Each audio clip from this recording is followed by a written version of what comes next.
صنعت معجزه‌های زیاد دارد و آدمان طریق آموزش معجزه آفرین می‌کنند. با مرور زمان این گونه اشخاص را ما صنعتکار نام می‌بریم، یعنی معجزه آفر، نوآور و ایجادکار. ایجادکاران راه صنعت البته استعداد ازلی دارند که با واسطه مهنت و تلاش پیوسته ملکه خود را صیقل داده همچون هنرمند اصیل نام می‌برند.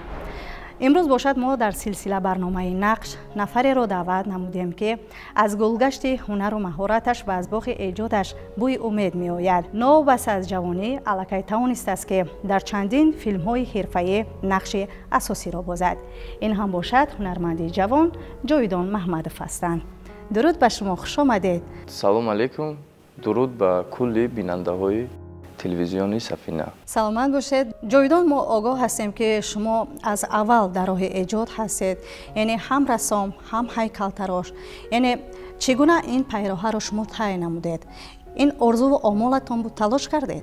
هر یک کودک در کودکی یک شغلی دوست داشته دارد. بله. من نیز همین رشته بازیگری، سینما یعنی رسامی، هیکل‌تراشی را بسیار دوست می داشتم. من امروز خودم رو بسیار خوشبخت‌ترین شخص حس میکنم برای آنکه در همین سمت، در همین رشته بازیگری فکر میکنم کمی هم باشد موقع خودم رو پیدا کردم. و همین مهارت شما را فکر میکنم کارگردان جوان محمد ربیع اسماعیل پیخست نمودم و برای شما محض همین گونه نقش رو واگذار کرده بودن. اگر خطا نکنم در فیلم آستان مهر در اونجا رسامی میکنید. بله راستی همون اثرهایی که در همون فیلم بودن اثرهای من نبودن، فقط نقش بر دوش شما بود و خلاص. جاویدان، شما حالا جوان هستید و بی‌واسطه در نقش‌های دلداده بسیار برآمد میکنید، اما در فیلم تازه نشر آخرین سید سیاد محمد ربیع اسماعیل نقش مرکزی شما فلسفه چقورتری دارد. بیایید کمی اطراف آغاز این فیلم نقل کنید و بگویید که نقش شما در این فیلم چگونه آغاز می‌گردد. فیلم از همین جا شروع می شود که در حوله خودمان من به ورزش مشغول هستم و مادرم به خواستگاری رفته است. من انتظار خبر خوشم و مادرم می آیند. من از آن کس خبر خوش را انتظارم. متاسفانه پدر و مادر دختر راضی نمی شوند و دختر را به شوهر می دهند.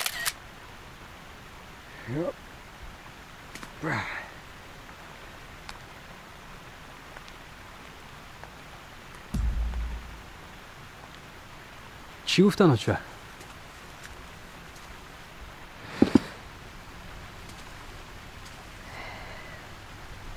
سیاد بچم، یک چیز رو باید فکر کنی. نگفتن گوید آچه؟ نه نگفتن. فقط گفتن که دخترمون رو حالا به شوهر نمیدهیم. هر خیل بهانه کردن. میگفتید خیلی انتظار میستیم آخی. هیچ گپ نیست آچه جان. لازم نیست بچم. آچه برای چی شما نمیخواهید که وی زنی من؟ میخواهم بچم، چیزی که تو خواهی من هم میخواهم، لیکن مردم ده میگوید که وی دختر دوست داشته است. آچه مردم ده گفتن میگیره و یگان خیلی دوست داشتن ندارد آچه جان. با وی یگان بار گپ زدی؟ آچه من نمیخواهم که گردی نامی وی هر خیلی آوازه ها پهن شود. میخواهم با سری بلند خانه بیارمش آچه. او زمانهایی که دختر و بچه یک دیگر را نادیده میگرفتن گذشت. زمانه دیگر شد بچه. آچه جان، یک باره که دیگر روید التماس گوید که ما انتظار میستیم. خاطررسان کنم که پدرم قهرمان همین دهه بودند و شکارچی بودند. متاسفانه از دنیا گذشتند و مادرم می آیند و خبری ناخوش می دهند. همین سبب می شود و من به شکار روم.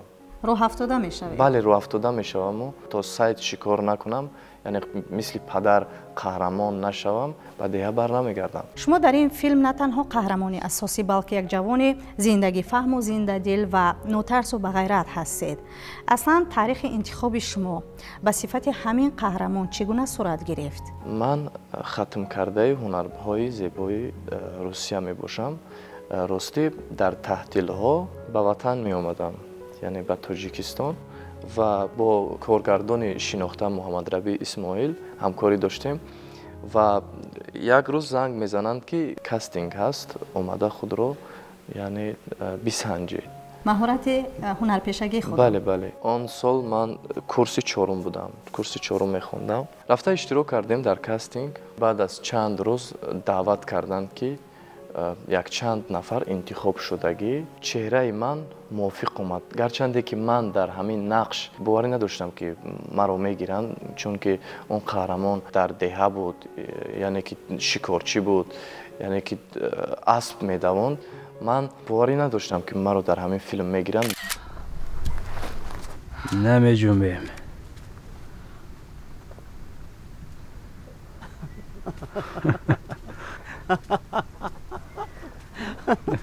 ای خدا برچه هفته کنم دلخمه تپاندی خلا ایسته دیگر تکرار نمیشود. امک جان چی شما؟ خوب هستی؟ ترسیدت خلا؟ ها شکارچی با کجا؟ با شکار میروم امک جان. ها حیوان کشی گو؟ اما چی فرق است بین حیوان کشی من و علف کشی شما؟ فرق است. تو برای نفس میکشی، ما برای نجات.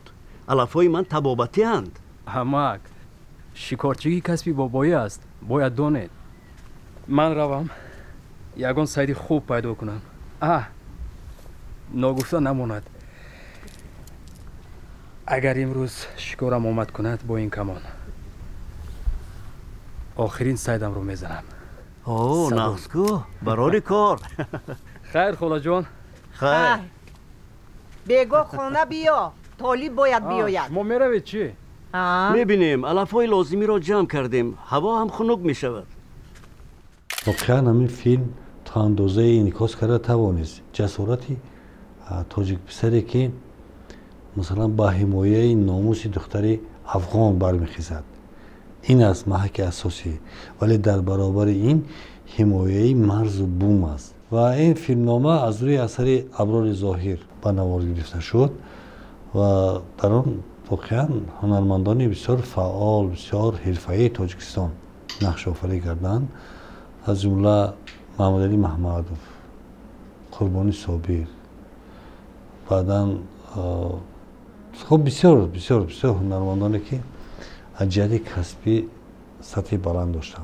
همون قهرمان، همون نقش به من بسیار پسند اومده بود و همون اسب دوانی میرفتم، با کرد مشق میکردم، یعنی که همین چیز رو در خود دریابید، همین هنر، همین جسارت. بعد ما کار رو سر کردیم. تمرین بسیار میکردیم. بله تمرین میکردیم، همون صحنه ها رو میساختیم در تئاتر جوانان با استاد سهراب جنجالو. در حقیقت در فیلم آخرین صید صیاد شما نقش مرکزی را خیلی خوب، خیلی تاثیر بخش بازی کردید. اصلا در خود بنیاد کردن این قهرمان آسان بود یا دشوار؟ یعنی برای به این نقش وارد شدن چقدر تمرین نمودید و از خصلت و رفتار این قهرمان چی برداشت کردید؟ راستی ما زیاده از 3-4 ماه کار کردیم و همین خصلت همین قهرمان به من معقول بود. او تنها میگشت. ما وقتی که به جنگل رفتیم در فضای اونجا من وارد شدم، در خود زیادتر حس کردم جسارت همون قهرمان من در همون جنگل احساس کردم. همون طوری که گفتیم شما حالا جوان هستید و هنوز راه پرپیچ‌تاب ایجاد در پیش است. حتی به این جوانی خود نگاه نکرده توانستید که با صنعتکاران زیادی حرفه‌ای و صاحب تجربه همکاری نمایید. البته این خود یک مکتب بزرگ است، اما کدام از آنها استاد دلسوز و سرطلب شما به حساب می روند؟ اولین نقش اساسی من بود فیلم آخرین صید صیاد و اونجا همه استادا با من کمک کردند. هنرمند شناخته تاجیکستان قربانی صابر، عبدالمومن شریفی، پرویز پولادی، اونجا هنرمندان کسبی خیلی زیاد بودن. بله زیاد بودن. ما جوانها باید خیلی زیاد از آنها بیاموزیم. خاله زنده میمانده باشد. طبیب میداند. باز یک بار دیگر در اومده بینید. امک جان یک میبینید؟ چرا نه؟ مایلش؟ حاضر. کمپیر آب بیار.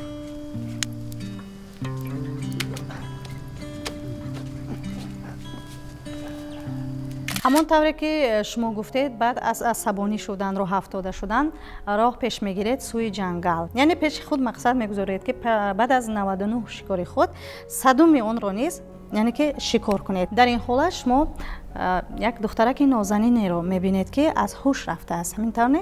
بله بله. قهرمانی من وقتی که 99 سید شکار میکند میخواهد که صدوم سیدی او یک سید بزرگ باشد و دخترکی رو میبیند که درون دریا است. همون قهرمان دخترکی که مجبوری با یک نفری کلانسول باید او رو میدادند. دخترکی که درون دریا بود باید با قاتل پدر من توی میشد و دخترک راضی نمیشود و خود رو در دریا میپرد. بله زنده میماند و من او رو میگیرم و نجات میبخشم.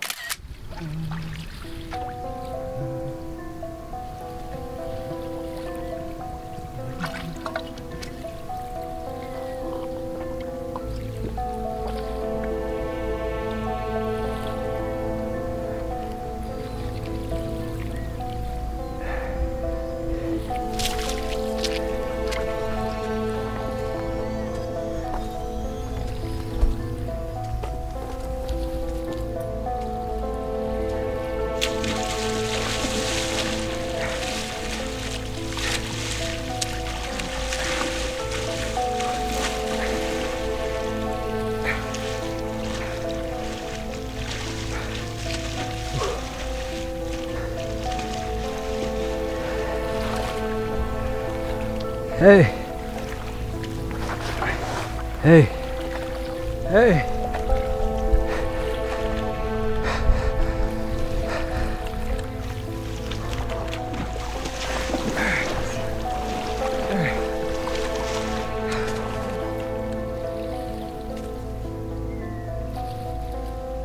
Hey! Hey!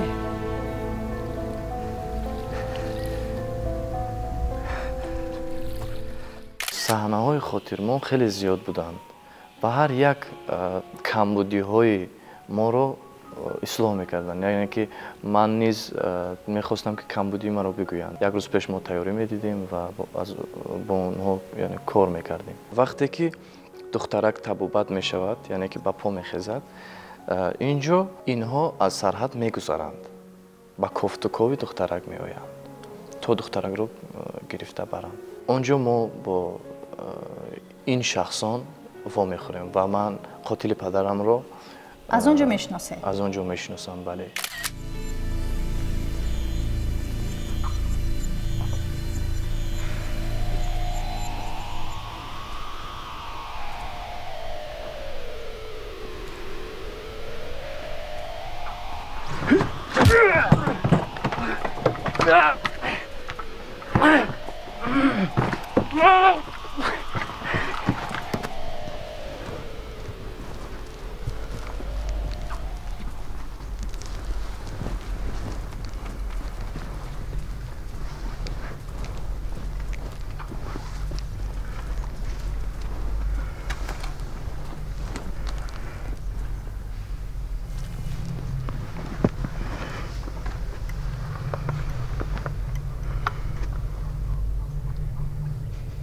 او بچه،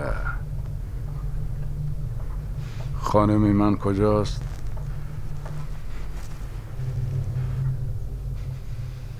باری دیگه به تو میگم کجاست خانمی من؟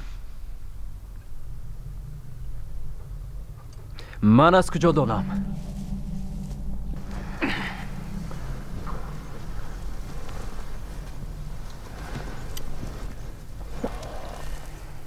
اینه دستبند، اونا و کالا، کلش از خانمی من می باشد. به تو 1 ساعت وقت، بریم پیدایش کن.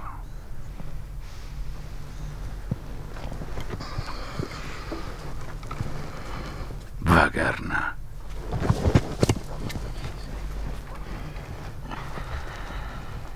سرت میکنم.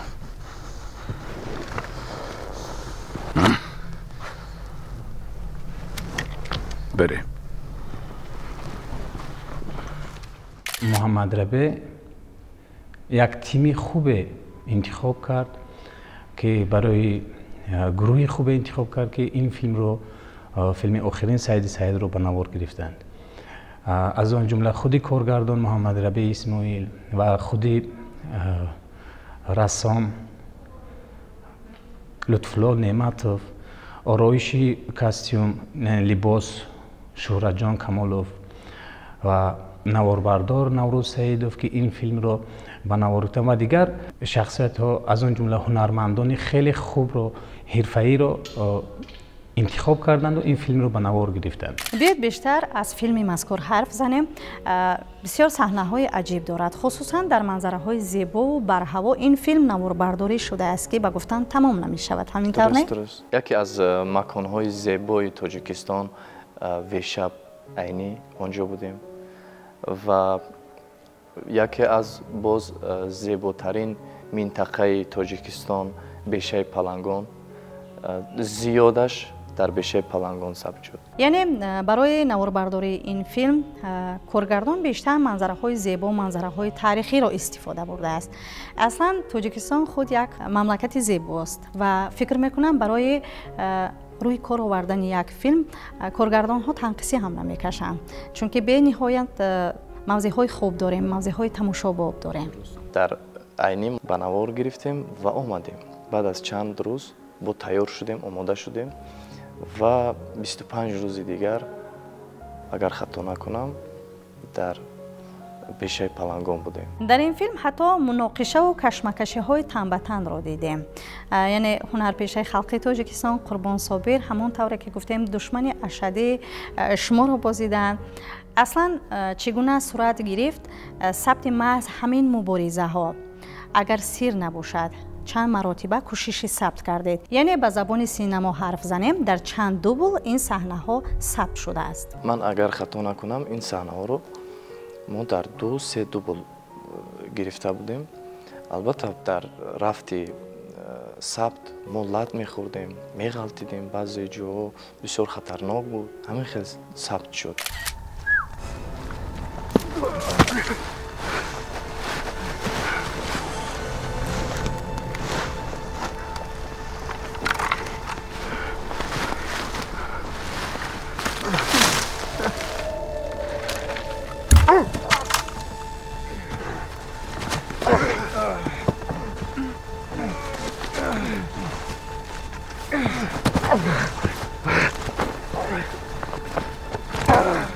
درسی که از این فیلم بیننده میگیرد بسیار یک درس بزرگ شده میتواند. معنا و محتوای خوب بخشیده است این فیلم برای بینندگانش. البته برای موفق شدن فیلم نفران زیادی تلاش میکنند، مشقت میکشند، اما محض نقش قهرمان مرکزی بیشتر در مرکز نظر می ایستد. برای زنده شوی فیلم باشد کارگردان چشم و دل است و نفس می بخشد. پس بگویید که نقش کارگردان تا چه اندازه کلان است در تشکل قهرمان هایی که شما نقش آفری میکنید؟ البته محمد ربی اسماعیل کارگردان شناخته و همین نگاه نکرده ایستادگی میکرد. به شما بسیار هم کمک میکرد. بله. با هنرپیشه جوان، یعنی جوان دختر بسیار هم با مهارت، سارا، بار اول بود که در این فیلم نقش آفریدید و از نگاه شما با این هنرپیشه جوان نقش آفری کردن چگونه است؟ ما پیش از سر کردن کار من با سارا دوستی کردم و ما یک جای کار کردیم بالای همین اثر و در رفتی به نوارگیری یک روز پیش ما تیار می شدیم، با کارگردان کار می کردیم. صحنه هایی بودند که خنک بود، ما از آب برآمدیم. سارا می گفت که من در اسب می شینم، من اجازت نمی دادم. گفتم تو در رفتی به نوارگیری یک نفتی گیر خوراکی گرم خور، گیر. مرحمت، چای. گیر خنک می شود.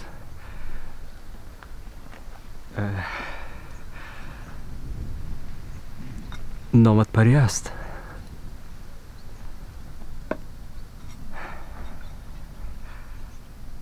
زهره. زهره؟ زهره؟ نامی زیبا. زیبا است. با تو معقول شد؟ اسبی من ها در آنمانجا همین که خوراک را خوردیم یک جا می رویم میشود تماشا میکنیم و خیلی صمیمی بود نقش سارا و توانست نقش افغان دختر رو بازی کند وقتی که پدرش رو میزنند و گفتم در کار است که این فیلم در دو منطقه زیبای تاجیکستان با نوار گرفته شد از جمله در دهه ویشب ناحیه عینی و در بیشه پلنگان در آن جایی که مرز تاجیکستان و افغانستان را آب تقسیم میکند و سارا توانست همون حسیات دختر افغان را که مثلا پدرش وی رو برای قمار بای میتن همون افاده کنند و همین چیز خیلی خوب احساس میشه در چهره وی و وقتی که هرچند در بعض لحظه ها مثلا همون احساسات داده نمیتونند لیکن و کوشش میکنند مهمیت اون که کوشش میکنند مهمیت اون نیست که مثلا وی همچون یک چی میگن بود و نشان تید و چیزی گوید همون کار کنند نه و خودش کوشش میکند که همون احساساتش از دلش برآید و خوب شد که دختر انتخاب کردند و این دختر توانست جاویدان اندک تجربه زیادتر است در چند فیلم دیگر هم بازی کرده است و همچون نقش صیاد در اونجا خوب آفریده توانست و وقتی که باید در اون مشکلات زیادی روبرو میشد چاه میافتد همراه دختر زیر باران میموند و همون پیر و کمپیری که در اونجا گیاه ها جمع آوری میکنند و با این همچون هم قشلاقی هم دهگی کمک میکنند دیگر چی میکنند و این یک صمیمیت مردم ما است خودی جاویدان هم در این نقش خوب نقش را آفریده است که و یکی از بچه هایی هست که خیلی جسور دلیر و ننگ و ناموس ملی ننگ و ناموس وطنداری را خیلی حس میکند و این چیزها را به نظر گرفته و خلاص حمایه میکند آن دختر و وقتی که عشق غلبه میزند تیر عشق البته در دل او میزند او برای او دیگر فرقی نداشت باید یا مرگ یا عشق باشد و سینه سپر میکرد و برای دخترک رو محافظت میکرد. یک صحنه دیگر رو میخوام بگویم صحنه‌ای که ما درونی چاه میغلطیم چقوریش 2 متر زیادتر بود و کارگردان گفت که همین صحنه باید 5 دقیقه زیادتر شود اگر میتوانی از همین چقوری برو ما این صحنه رو یک دوبل گرفتیم همین قدر کوشش کردم من یعنی که در این صحنه من باید میبرآمدم یعنی که همون صحنه همون چقوری همون قدر چقوری بود که من نتوانستم برآمده 2 متر زیادتر بود کمان رو میمونم از شاخه ها کندم نتوانستم برآمده بچه ها از اون چقوری مرا برآوردن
اون چاه رو وقتی که من با بچه ها صحبت کردم اون شخصیت هایی که کار و فعالیت کردن با اونها صحبت کردیم اونها البته گپ میزنن که اون چاه را خودی آنها کندن و نمیدونم چند متر بود کندن و اون خانه هایی که بود ساختن مخصوص برای فیلم البته ساختن این رو باز میگویم که پس پرده فیلم باز چندین فیلم های دیگر میتوانیم فیلم بنوارگیریم.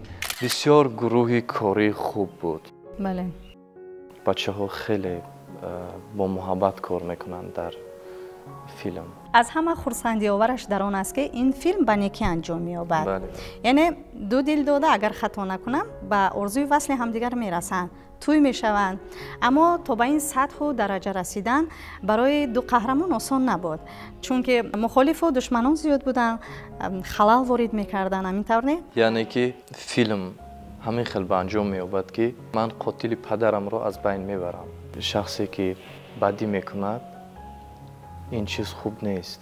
در این دنیا فقط محبت میموند.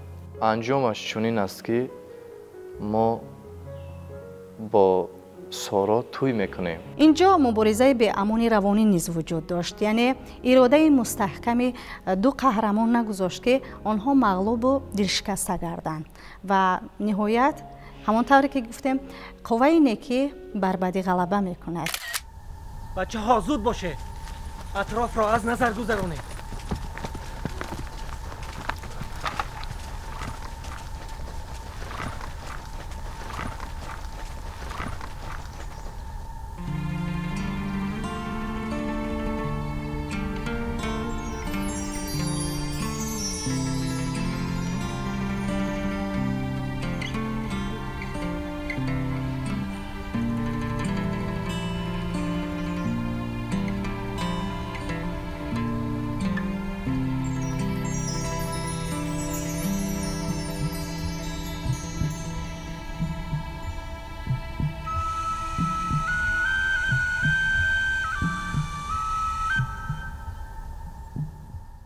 برای صحبت بسیار هم گرم و صمیمی به شما سپاس میگویم و تشکر میگویم که اطراف نقش خود از فیلم آخرین سید صیاد که بسیار هم فیلم تماشاباب است به ما و بیننده تلویزیون سفینه کمی هم باشد روشنی انداختید و باور داریم که در آینده باز در فیلم های بسیار هم بلند مضمون همین گونه نقش مرکزی رو می آفرید و بیننده و دلباختگان خود را مفتون می سازید. با شما سپاس میگویم که ما رو به این برنامه دعوت کردین. با اهل گروه و بچه ها سپاس، با رهبریت تلویزیون سفینه سپاس که چنین برنامه های رنگ و برنگ تهیه میکنند و بیننده ها و هنر کوچک ما رو به بیننده ها معرفی میکنند.